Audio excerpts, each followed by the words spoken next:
Okay, Deli Boy back here again with another one. Y'all gotta excuse my eye bags. You know what it is. Working hard out here trying to get it done. I'm trying to record more videos for y'all, but can't do it. Can't do it that frequently no more. You know what I'm saying? But I'm gonna stay faithful to the cause anyways, and just be a servant. That's what I'm doing out here. Is just serving in every capacity. Now, some of y'all might be wondering, why is Deli Boy like this? You know what I'm saying? He's not that genius. He's not that brilliant. He's not that articulate. He's not that entertaining. He's not that, you know what I mean?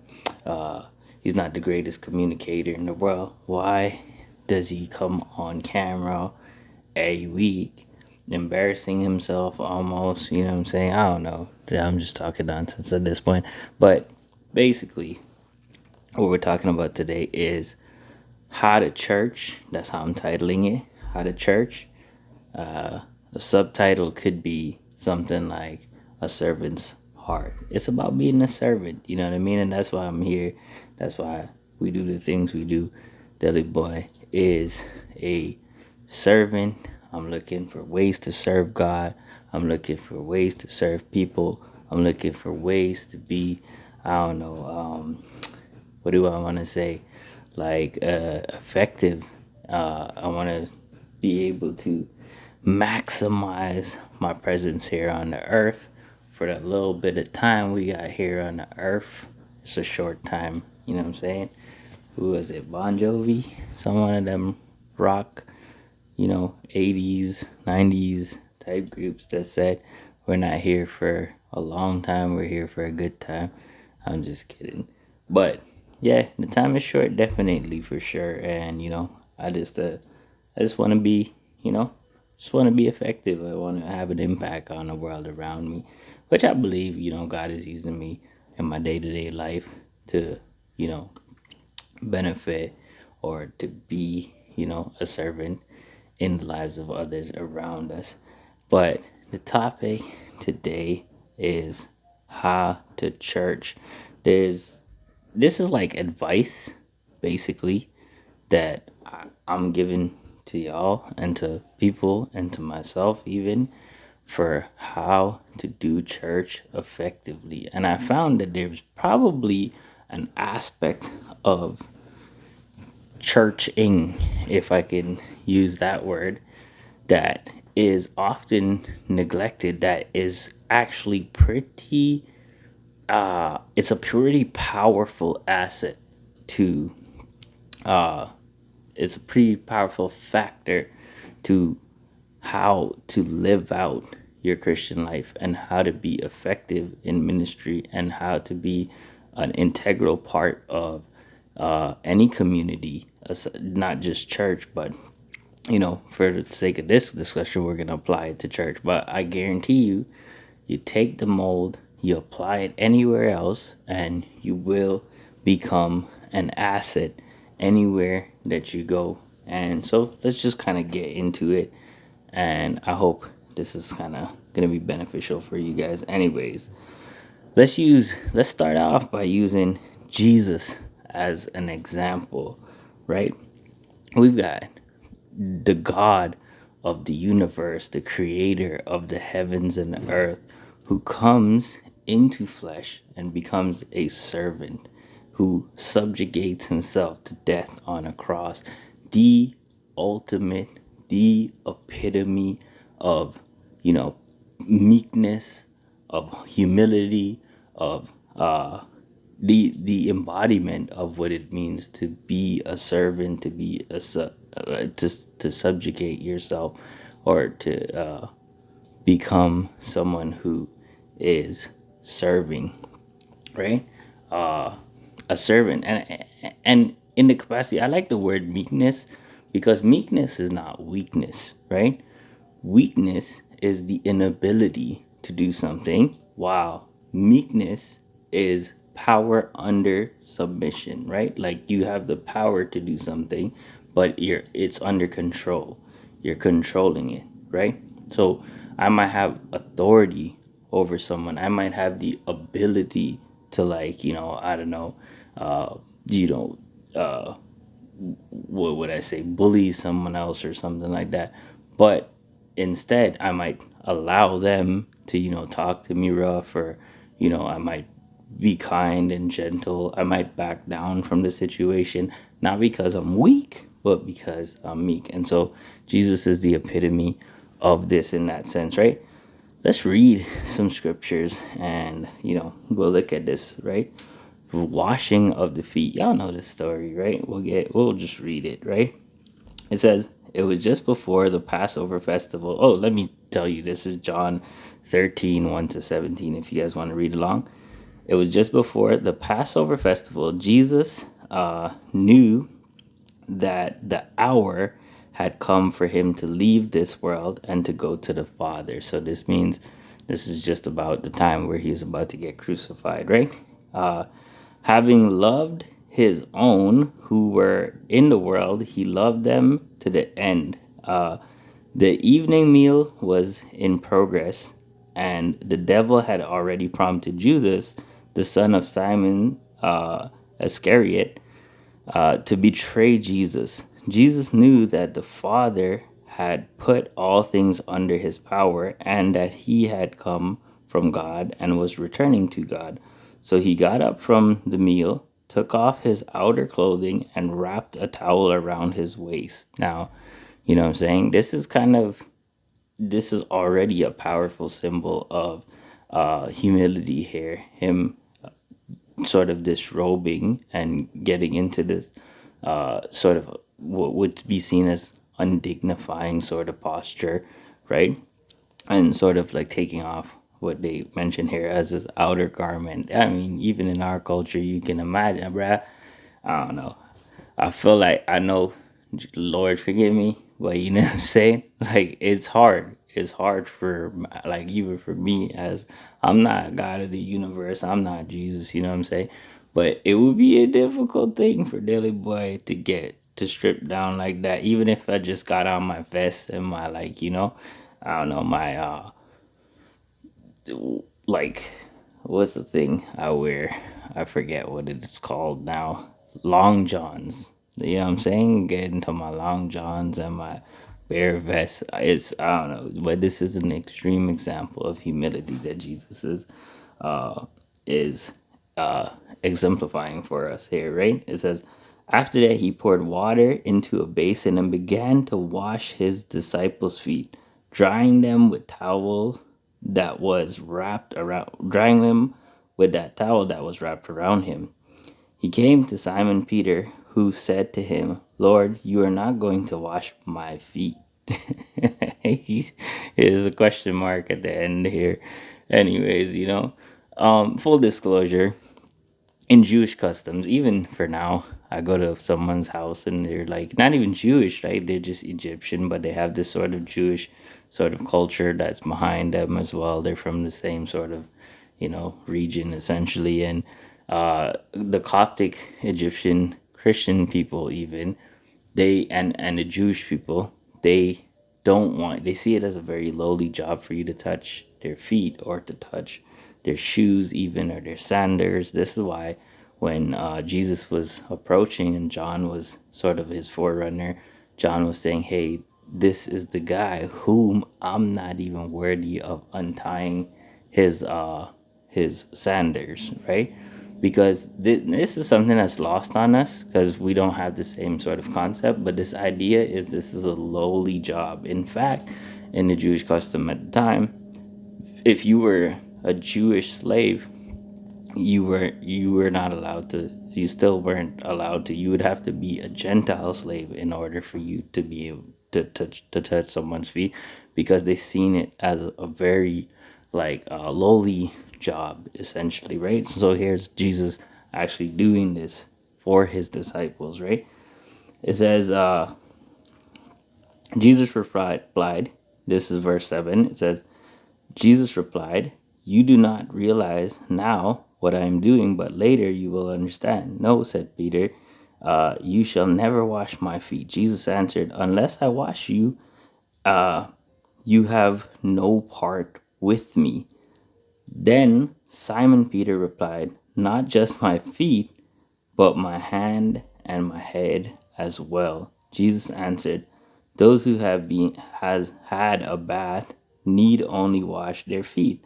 Their whole body is clean, and you are clean." And he says, "Though not every one of you." Ooh, he's throwing shades here. Anyways, for he knew who was going to betray him, and that was why he said not everyone was clean. When he had finished washing their feet, he put on his clothes and returned to his place.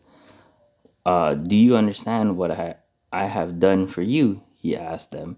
"You call me teacher." So check this part out, right? He says, "You call me teacher and Lord, and rightly so." So he's saying, "Hey, man, I am your teacher and I am your Lord," right?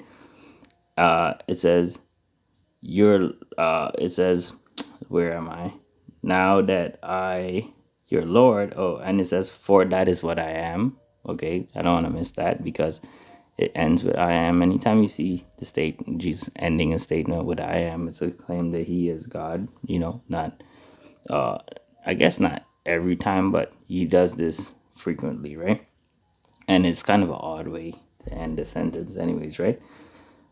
"Now that I, your Lord and teachers, have washed your feet, you also should wash one another's feet. I have set you an example that you should do as I have done for you. Very truly, I tell you, no servant is greater than his master, nor is a messenger greater than the one who sent him. Now that you know these things, you will be blessed in if you do them." Interesting that here's Jesus. We always do the communion thing. You know what I mean? As Christians, we're cool with that. Like we do that very frequently and Jesus does say, and this is the same event essentially. And Jesus does say that, right? Like he does say, "Hey, man, do this ever so often in remembrance of me." But here's him telling his disciples, to wash each other's feet, to do this for each other, the way that we do now. I guess you could take it symbolically if you want, but even in the symbolic meaning, it does stand to reason that we ought to treat each other with this level of servanthood and humility. And here is again Jesus, the creator of the heavens and the earth, God in the flesh, condescending, coming into human form, and showing us this example of how we should live and how we should be as a servant, right? I think another good passage to read for us is going to be Luke 22:25-27. Jesus said to them, "The kings of the Gentiles lord it over them," right? "And those who exercise authority over them call themselves benefactors. But you are not to be like that. Instead, the greatest among you should be like the youngest, the least," in some translation it says. "And the one who rules like that, the one who serves, sorry, and the one who rules like the one who serves," right? And it says, "For who is greater, the one who is at the table or the one who serves? It is not the one who is it not the one who is at the table?" So he's saying, who's greater, the guy who's sitting at the table or the guy who's serving at the table? And so he means the guy who's sitting is essentially the one who's greater, right? But here's what he says, right? He says, "But I am among you as one who serves." So Jesus came to serve. Again, a credible example from the man himself. I'll give you guys one more, and there's tons you can go through, but like this one more has to be mentioned. We cannot fail to mention Philippians 2:5-11, where it says, "In your relationship with one another, have the same mindset as Christ Jesus." So the way we treat each other should be governed by the same sort of like mind that we see Christ having, right? The the same sort of thought that we see shared within Christ's example towards us, right? And it says, who being, right? So it's showing you who he is, his position, his authority. It says, who being in very nature God did not consider equality with God something to be used to his own advantage. So here he's saying he's not taking advantage of the fact, even though he is the creator of heaven and earth, right? Rather, he made himself nothing by taking the very nature of a servant, being made in human likeness, and being found in appearance as a man. He humbled himself by becoming obedient to death, even death on a cross. Therefore, God exalted him to the highest place and gave him the name that is above every name, that at the name of Jesus, every knee should bow in heaven and on earth and under the earth, and every tongue acknowledge that Jesus Christ is Lord, to the glory of the Father. Whew, I just had to read that last part because it's just fire, but I could have stopped around the verse where it says that he humbled himself to even to the point of death on a cross, essentially, right? And so here again, it's reiterating that this is God of the universe leaving the heavens and coming down into earth, making himself being found in the image of a man, taking on a position even lower than angels, and then ultimately humbling himself to death, even on a cross. Now, this is not, the cross is no ordinary death. You know what I'm saying? It's particularly gruesome, cruel, and particularly humiliating, by the way. You know what I'm saying? That loincloth you see in drawings probably wasn't there. They were probably naked, so Jesus was probably naked. God knows what kind of mutilation the beatings would have caused. Like, it's not something that we are familiar with at all. It's very gruesome. Even the depictions that you see in movies, they wouldn't adequately depict what this would have been like. You know what I'm saying? My Dukes was sweating blood the day before. So this is not no ordinary experience. This is a crazy experience that he's experiencing. So he's going from like the greatest position to like the least position. And this passage is telling us to use Christ as the example in how we should treat each other. So imagine that, Crow. So we have the absolute greatest example in Jesus Christ. Now, I want to mention First Peter 5, and just kind of look at this. It says, First Peter 5 from verse 1. We're going to read to verse 9. It says, to the elders among you, right? So it's addressing the older heads first. And it says, I appeal as a fellow elder and a witness of Christ's suffering, who also share in the glory to be revealed. Be shepherds of God's flock that is under your care, watching over them, not because you must, but because you are willing, as God wants you to be, not pursuing dishonest gain, but eagerly to serve, right? So it's addressing the elders, telling us, hey, don't lord things over each other and just be the way that Christ wants you to be. Be a servant, right? Serve each other. Don't lord things over people and not like holding position and all this type of stuff, right? So this is addressing our leaders, our elders. This is how we're supposed to behave. The people in the positions of authority among us are. And it first addresses them, but check this, right? It goes on to say, it says, let's see, but eager to serve. And then it goes, not lording it over those entrusted to you, but being examples to the flock. And when the chief shepherd appears, that's Jesus, you will receive the crown of glory that will never fade away, right? So you're going to be, there's always this example of like being this way ultimately leads to the ultimate exaltation. We're going to get to that eventually. It says, now it addresses the younger people. It says, in the same way, you who are younger, submit yourself to the elders. All of you clothe yourself with humility towards one another, because God opposes the proud, but shows favor to the humble. Humble yourselves, therefore, under God's mighty hand, and He will lift you up in due time. Cast all your anxieties on Him. He cares for you. Be alert, of sober mind.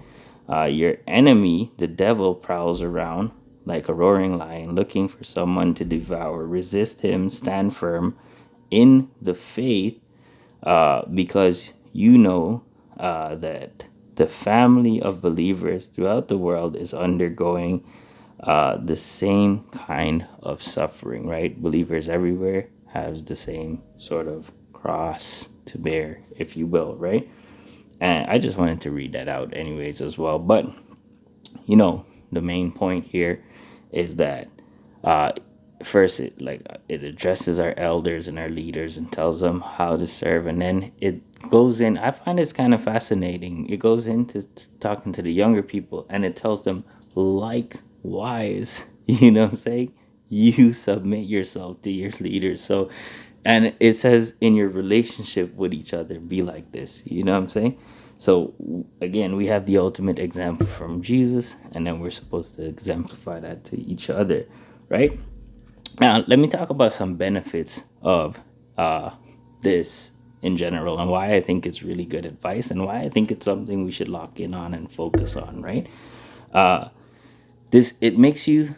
So I guess point number one would be that this makes you an asset, right? So anywhere that you go, right, you will become, and if you're serving appropriately, if you have this servant mind state, if you have this thing about you. And now practically what this looks like, so if you're around a circle, and yeah, I don't know, you're at a table and people are eating and they're finished eating, and you're the type of person that's going to be like, oh, let me get your dish for you. Oh, you see someone holding something, they're looking for a trash can, you're like, yeah, let me get that, I'll throw that away for you. You know what I'm saying? You see something on the ground that, someone dropped something, and you're like, oh, don't worry, I got it, I'll throw it in the trash for you. You know what I'm saying? You pick it up. You see someone eating somewhere and they need something to drink, and you're like, oh, you good? Like, you want some water? I got you. You know what I'm saying? And you go to the thing, you grab the glass, and you bring it, and you're like, here you go. You know what I'm saying? You're basically inhabiting this perspective of a servant. If you're called on and they're like, hey, man, like, I'm running late, brother. Like, I was supposed to pick up something. Can you just stop by the store and grab some ice for us?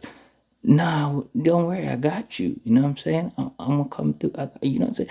This is the type of mentality. Now, when you develop that habit, right, you become one of these people that become integral to everything that's happening, because what I'm saying, you become someone that people miss when you're not around. They're like, yo, if this person was here, or like, or the minute you're not around for a little bit, people are like, yo, where's so and so? You know what I'm saying? Because you get integrated into what's happening, you become an asset to what's happening, right? You become, and being integrated is, it's a double whammy. It's because a lot of people, what I find is, they come to a church, they come to a local body, and full disclosure, the people who are in the church, they want to make you feel welcome, they want to make you feel loved, they want to like come and talk to you. We have a whole, trust me, church people, look, dog, we have this whole thing where we're always like, oh, we're gonna like the visitors, and we're gonna get them to put up their hand, and we're gonna give them equal welcome package. So we're gonna like talk to them after, and we're gonna, you guys, find those people and shake their hand and like say how much you love. You know what I'm saying? And we want to integrate people. We want to talk to people. So full disclosure, the church people there, they want to love on you. They want to treat you right. The thing is, the church people also are people that are going to church, that are flawed, that are valuable, that are not trained and professionals at this stuff. They don't understand psychology and all this stuff. And so they might come and they might make jokes with you. They might try to like, they might try to back and forth. Sometimes they're shy. They don't know how to approach you and stuff like that, right? And so, you got the people in the church, and then you got the visitor. who's coming as well. Again, this works for both of you guys, because then the visitor who's coming as well, you imagining that you're trying to do this right, you want to become a part of what's going on. You want to build friendships. You want to build relationships. You want to talk to people. You want to get, to get to be a part of everything that's going on. You want to build a community that you can come out and hang out around. You want to build, if you're coming from a certain lifestyle, certain friendship, certain background, you want to get out of those things and you want to replace it with friends and other people that are, on some positive tips, that are on some, serving God tips, that are on some wave that's, sort of like beneficial for how you live your life and stuff like that, rather than mashing up your lungs, mashing up your liver, mashing up your relationship, mashing up your heart, your soul, your mind. You know what I'm saying? You're trying to like get into a place where you're going to build, where you're going to grow. And so when you come to this environment, if you have this servant heart, if you think about it as you're coming here not to be served by others, but you're coming here to serve other people. You know what I'm saying? To see who you can help, how you can be a part of things that's happening. You know what I'm saying? How you could like, what I'm saying?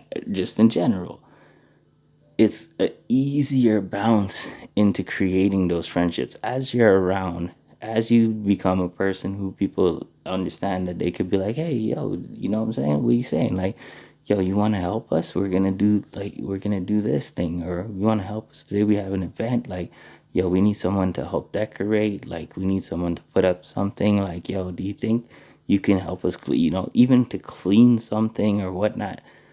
I don't even want to tell you, bro. Like, let me just say we do some grungy jobs sometimes. You know what I'm saying? And when I say we, like, you know what? For this, you know what? I'm gonna put it out there. I got even my pastor is my uncle, right? And let me just show you, bro. Like, I'm not gonna say what the man does, but the man does the grungiest of jobs. I've seen him, you know what I'm saying? And he's like, yeah.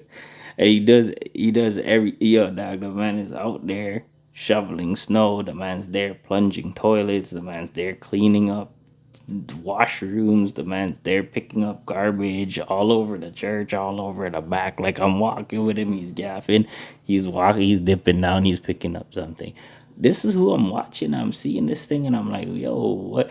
And you know what I mean? You got some people on a pedestal walking around. They don't, they got forgot cleaners for them thing. You know what I'm saying? Bruh, I'm just saying, right? You got some of the grungiest of jobs we be doing now. Full disclosure, I do it too because I see him doing it. I'm like, yo, when I go into the washroom too, I'm like, someone didn't flush, or, oh, yo, something's got to plunge, or something's got, you know what I'm saying? And, again, I'm not like saying I'm shooting 100% average or something like that, but I do be involved in all kinds of craziness. That's all I'm saying, right?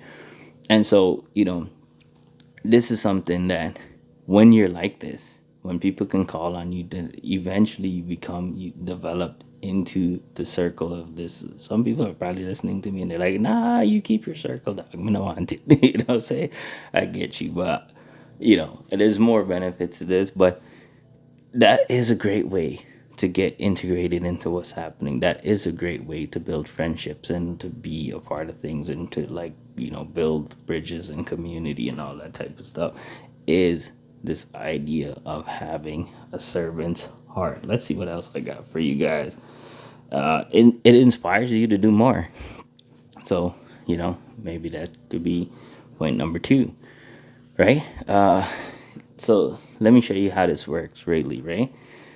When I first, since I was a youth kid, I like to rhyme, and I like to write music and whatever. You know what I'm saying? I used to write my little songs in my songbook, and my little raps, and my little freestyle, and my little flow.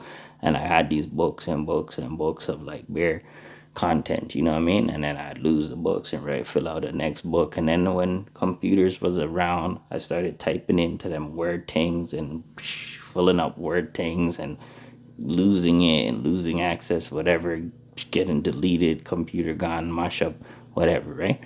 I was writing music, but I wasn't releasing nothing. And so when I developed this idea of being a servant and having a servant mindset and a servant heart, like when I developed this mindset as like I wanted to be used by God in whatever way, I wanted to like honor him and glorify him, and I wanted to like, find avenues to like to sort of just show appreciation for him, you know what I'm saying? To sure to just give back, render back my life to him. What happened was I was looking for these avenues to exploit. And before that, none of the rhymes was ever good enough to release. Nothing was ever good enough, you know what I mean? But when I started viewing it, not like this needs to be perfect, but this is an act of worship to God, it made it easier for me to make music and actually go in the studio and actually record the songs and actually put it out there, because I no longer seen it as, oh, this is a product of me and people are gonna judge me. What are they gonna think about me? Even these videos I'm making, I'm not thinking how people are gonna look at me and how they, you know what I mean? Because I'm like, nah, I'm being obedient to the call of God. I'm trying to like serve. I'm trying to be a part of something. I'm trying to do something, you know what I'm saying? And for him, now if it was for me, probably would have never made no video and throw it online, you know what I'm saying? If it was for me, probably would have never made no music and throw it out there. However, when you're acting out of the servant's heart, the way I describe this is picture like you have your kid and your daughter, your son, whatever, comes and they draw you a picture and they just want to show you love, you know what I'm saying? They just want to be like, yeah, dad, like I love you, you know what I'm saying? It's you and them together and they're holding your hand and you look at the picture and it's some stick figure thing and 1 foot long and the next foot short and they got the head and the thing ain't even wrong and their mom put no nose or nothing. And then you're like, yo, I mean, when you see this picture as an act of love that your son or your daughter drew for you to show, to be like, yo, dad, I made this for you, you know what I'm saying? And it's them and you in a picture. You're not gonna be like, I don't know, maybe some of you guys, but for the most parts, most parents are not gonna be like, man, you couldn't draw this thing more nice, man. Look how you got the my head like it up long, you know, 1 foot long, 1 foot short. You know what I'm saying? Now you're gonna feel a sense of like, like you're gonna have that awe reaction. Oh, this is so cute. Like, thank you, blah blah blah. You know what I'm saying? And you're gonna hug them up. You're gonna kiss them up. You're gonna see it uh, as what it is. They're trying to show you love. And so when we're doing acts of worship in the mindset of being a servant, uh, it's easier, in my opinion. It's easier to do it. It doesn't have to be perfect. It doesn't have to be the. I'm not saying don't try to have a level of excellence. I'm just saying you're more motivated to do it because it's an act of worship. It's an act of servanthood. Does that make sense to people? I hope that's coming across right. So that's point number two, right? Is point number one, you're going to be integrated in an integral part of thing. You're going to build friendships and relationship. Points number two is that you'll probably do more because you're doing it out of the right reasons, out of a good motivation for doing it, right? Let's see what else I got for you. Now, yeah. So this is sort of, you know, the benefit of doing this type of stuff. And you'll notice it already in some verses. It's talking about people who serve as people who are ultimately then elevated into positions. It's almost like you can be trusted with a position uh, when you're somebody who's like this, right? And so Matthew 20:16 says that the it says, so the last will be first and the first shall be last, you know what I'm saying, or will be last in this verse. So that's Matthew 20:16. Mark 9:35 says, sitting down, Jesus called the 12 and said, anyone who wants to be first must be the very last and a servant of all, right? So he's telling you, if you want to be first, then you should be last and a servant of all. That's how you get there. You know what I mean? Submission, right? Let's read this. Luke 14:8 to 11. It says, when someone invites you to a wedding feast, do not take the place of honor, for the person who's more distinguished than you may have been invited. If so, then the host will invite both of you, and the host who invited both of you will come and say to you, give this person your seat. Then humiliated, you will have to take the least important place. But when you are invited, take the lowest place, so that when your host comes, he will say to you, friend, move up to a better place. Then you will be honored in the presence of all the other guests.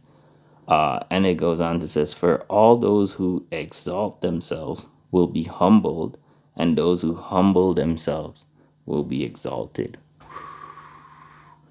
I mean, I think that's pretty self-explanatory. Obviously, this is a story Jesus is telling, and he's just trying to say, look, bro, like, take, always act in the position of humility. And then if someone says, hey, okay, now you deserve, like, you should be sitting here instead, like, take the least position, take the, like, don't.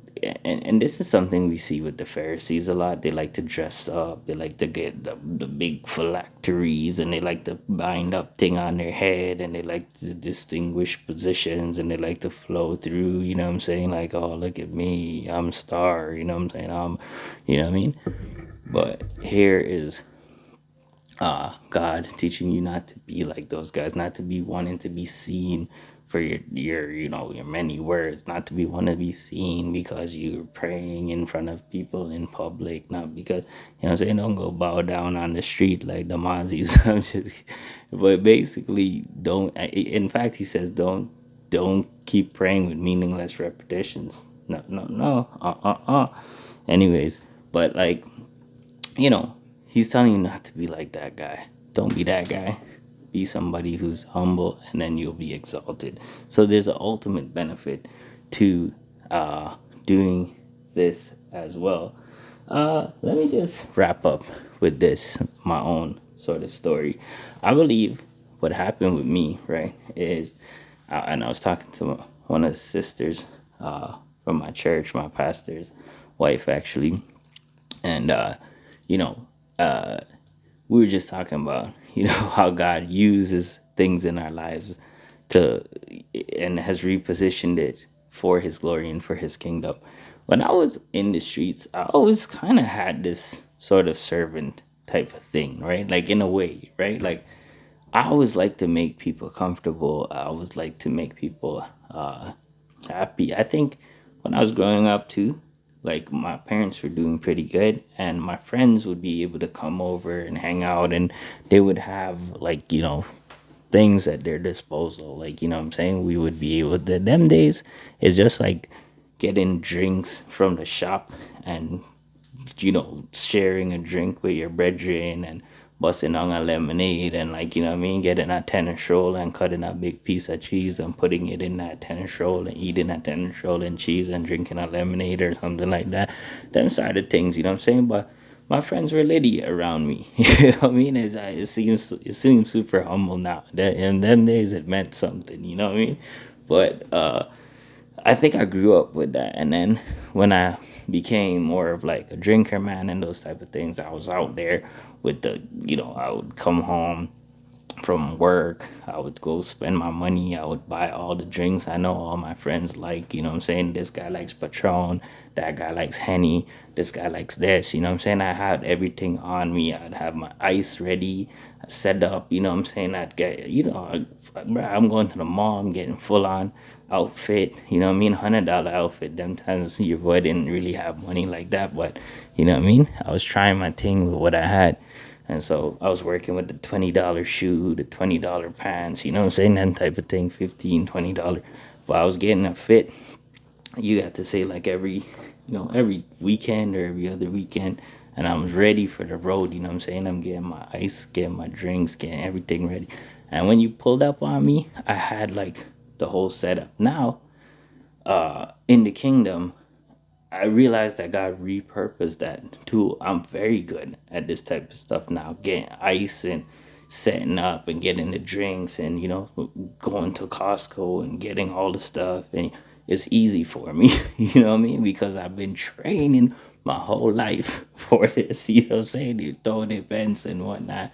It's not that difficult for Daily Boy, But as I came into the church sphere, I was visiting around everywhere. I got this church, I go to that church, you know what I'm saying? This one, I'm trying to figure out where I'm settling down.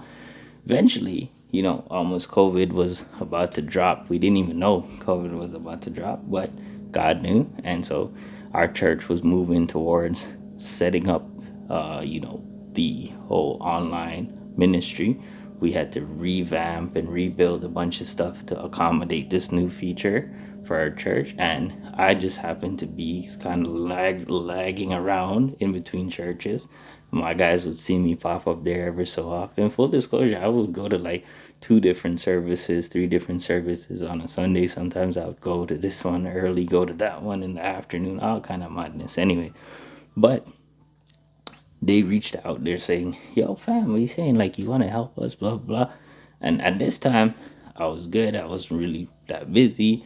I, I had a little bit of change tucked away, and I went there to help. Now, they ended up blessing me a change, full disclosure. But, I went there to serve, and I got in and integrated through this process of serving. I started making friends that were there because I was there helping out and doing work and like helping the other guys that were working and whatnot. I started, some of the older heads and stuff. I'm not gonna name names, but the man's treated me nicely. They made me feel welcome. They made me feel like a part of what's happening, and that was like my integration back into church. You know what I'm saying? And then from there, I kept up with the same habits essentially. You know what I mean? And people kept calling me and asking me here and there to be like, "Yo, Dale, can you help us with this? Can you do this? And can you do that?" And yo, I mean, now I'm pretty busy. You know what I mean? I'm pretty busy, but I still make time to try to do stuff for, my like local body that I'm a part of. You know what I mean? And for just the body of Christ in general around the world and around the earth, and like for the work of God in general, including right now where, like I said, I got bags on my eye, I got work, but I'm out here trying to do a thing, you know what I'm saying? And so this is something that I lived. This is something that I put into practice. This is something that has become largely beneficial to me. And this is a tactic that I am teaching to people, and I see it as it's like a seed that's so fruitful to plant. One of the most amazing aspect of this mentality, the servant's heart, right, is its ability to curve what is known as church hurt, right? Because when you come, like I remember sometimes people are like talking about, oh, this they went to church and somebody said something to them and they were just like hurt and they left the church, and it's just in my brain. I'm like, wait, what are you there? Like, are you there for compliments? Like, what you want people? I get it, right? Don't get me wrong. I understand that when you go to a church, you're holding people to a certain level. You're holding them to a standard. You're thinking that they have to be this way, right? But if you go there, and what I realized about myself that was an insulator against this is the fact that I didn't see myself as someone who's there for people to pour into me necessarily. I seen myself as somebody who came there to pour into other people. And so when someone said something out of the way from me, I'm just like, oh, my brother's just like, is he okay today? Like, you know what I'm saying? Is he, you know me? And I'm thinking, okay, maybe he's having a bad day. Maybe something happened. Like, I'm thinking, okay, maybe my dog is a little bit, I get it. This is an older uncle. He's a little bit old school or whatever. You know what I'm saying? Like, so I'm not there for compliment. I'm not there for people to praise me. I'm not there for people to like. I'm there to help them. I'm there to serve you. I'm here to do so. I think if you come to church with that mentality, then you're not gonna be hurt. And let's be honest, like people in the church are peopling. People are peopling everywhere. And in fact, if anything, the people in the church should probably be in some sense, some of the worst people. Like what I mean is this, right? If you go to a hospital, you expect to see sick people in the hospital, right? When you go to a church, these are people who need God, bro. And I'll tell you, full disclosure, if you are perfect, don't even come to church, dog, because you don't need Jesus, you know what I'm saying? But nobody is perfect, so just come to church anyway, because you all need Jesus. But you know what I mean? That's just to put it in perspective of what I'm saying, right? You're gonna find people there that are flawed. You're gonna find people there that maybe their sense of humor is not, you're gonna find people there that are sensitive to certain things. You're gonna find people there that are insensitive to when they say certain things. You're gonna find people there that you're gonna find people peopling, you know what I'm saying? You're gonna find people struggling with sin. You're gonna find people, and if you don't have this expectation of like coming there and finding all healed and perfect people, if you don't have this expectation of coming there and finding people just to pour into you, but rather you're coming there to pour into people, to me, this is one of the greatest shields that you could use. This is one of the best arsenals you could have in your tool belt, so to speak, of uh of your for your Christian walk. Anyways, that's it, man. You know, have a servant's heart. Think about your life as somebody who's meek, humble, and trying to serve and trying to be a blessing to other people. God bless. Don't know.